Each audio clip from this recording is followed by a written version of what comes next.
立法院修法争议不断，外国媒体经济学人士指出，台湾即马朝野对立，甚至可能致使政府无法度正常运作的乱象，是拄好合中国的意。因那咱国内的学者是呼吁，希望透过沟通达成共识来解决争议。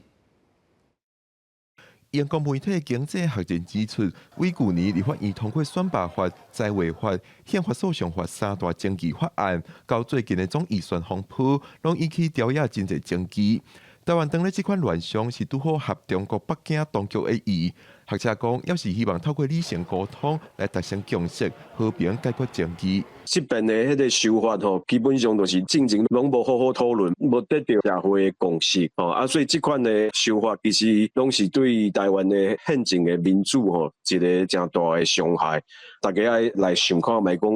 要安怎来做一个改善。亲像去年通过的宪法诉讼法修正，民进党团23就第2摆提起暂时处分甲申请释宪，但是修正条文第25生效，大法官说是还未做出裁定。即马宪法法庭只有8位大法官，无到修正条文规定10位大法官的核定。学者讲，无论结果如何，裁定结果拢会真有争议。宪法法庭的伊的权利吼，毋是干那为迄个宪法诉讼法来的，伊宪法本身嘛有互宪法法庭和大法官有伊的权限，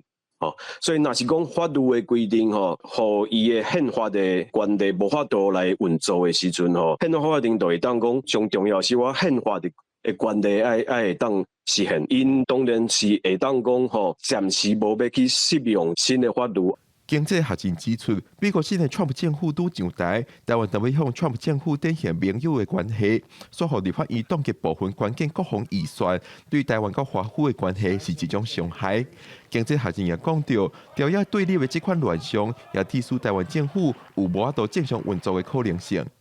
记者郭文靠平在台北报道。